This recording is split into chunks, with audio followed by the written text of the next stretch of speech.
Good morning friends. So ngayon nagluluto ako and nagluluto ako ngayon ng ulam, ganyan-ganyan.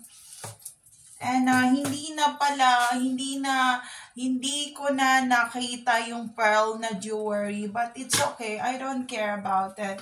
It's already missing. And to be continue the lives that we have right now and ignore those time that we failed or there's a rejection or there's something happened to us in our daily life routine. So ignore those time that we failed or kung nahihirapan tayo or kung nawalan tayo ng mahalagang gamit or mahalaga sa atin or mahal natin sa buhay.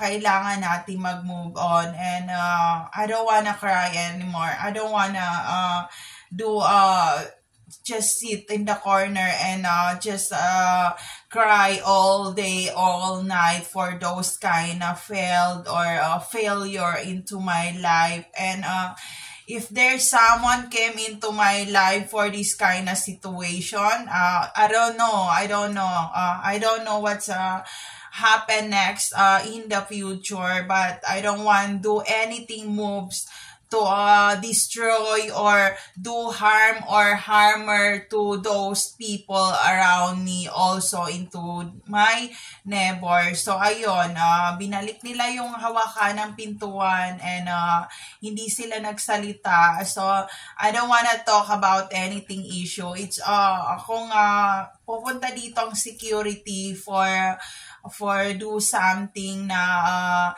sasabihin niya na I pay for those kind of damage, I go to the office. But if there's no anything said na pupunta ako ng office para bayaran ng damage, hindi ako pupunta. So ngayon nagluluto ako. Alam mo, mahirap magkaroon ng pearl talaga. Mahirap magkaroon ng pearl kasi mahal ang pearl na yon, and it's so precious to have those pearl. And nakakalungkot, diba? Pero sabi nga nila, pag merong mga time raw na kinuhanan ka or nawala sa iyo ang mga importanteng bagay sa sarili mo, ignore those time. Alam mo yung elementary, high school, and college pa ako, pag end of school year yan, lahat ng mga gamit ko nawawala, as in notebook, ballpen, papel, ultimo lahat ng pinaghirapan ko nawawala talaga. And gumuguho ang mundo ko, as in nalulungkot ako kasi pudpud yung kamay ko sa pagsusulat for a year. Lahat yun, i-research mo yun, lahat yung binabasa mo yun, lahat yun sinasagutan mo yun, and sobrang sakit sa kamay nun, and sobrang sakit sa paa nun, and punong-puno yung notebook ko sa loob ng isang taon. And ayun, grabe ako, luluhod ako sa lahat ng luluhod ako ng napakadaming luhod, and lahat ng dasalin ko para lang maging maayos ang buhay ko at maging maayos ang pamumuhay ko, at hindi pa ako masama doon sa mga bagay na kumbaga wala ng pag-asa sa mundong to. Lahat tayo may pag-asa, lahat tayo binibigyan ng chance, at lahat tayo merong nagbabantay sa atin araw-araw, at wag kayong bumigay dahil lang nawalan kayo ng pera or dahil nawalan kayo ng mga alahas o dahil nawalan kayo ng mahal sa buhay. Lahat tayo lalaban, and yun ang lagi kong sinasabi sa sarili ko kasi when I was high school, this a gang stalker, a group of people around me na dinala nila ako sa isang abandon, and they gang stalk me and rape me in Cotabato City, Mindanao. Ni-rape nila ako sa isang abandon, and nung umuwi ako ng bahay, hindi ako nagsalita sa mga tao doon sa ilog na someone gang stalk and rape me in the abandon when I was high school. Kung nabuntis ako sa gang rape na yon, hindi ako nabuntis those time. Lahat yon, pinagdasal ko yon, and sometimes I go in the Catholic Church, sa labas ng Catholic Church to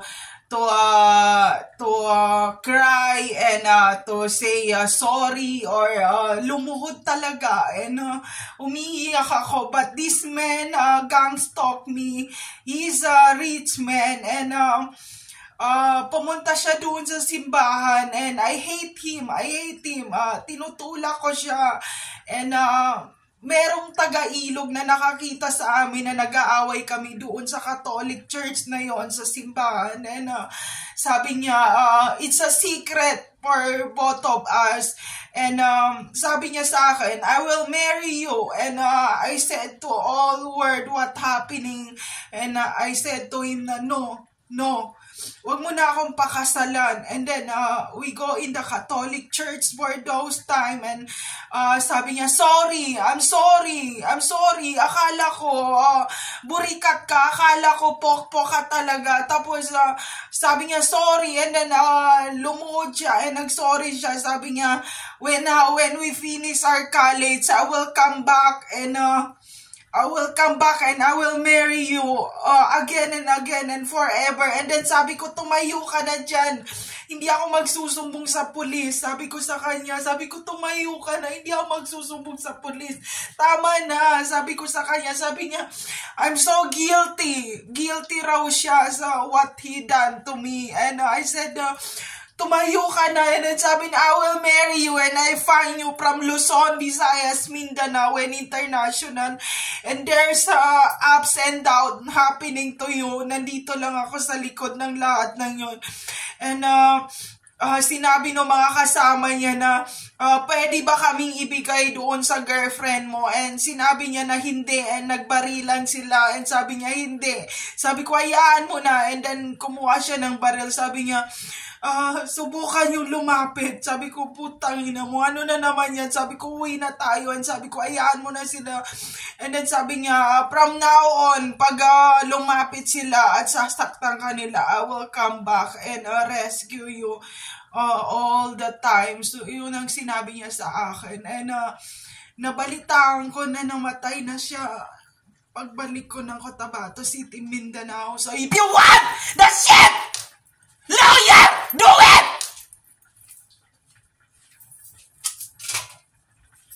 Hindi ako magsusumbong sa kahit sa institusyon. Kung gusto mo sa law firm ka umuwi, hayop ka! He's already died! What you want? You want patient? You go to mental hospital alone! And those bodies already died! Lumayas ka dito!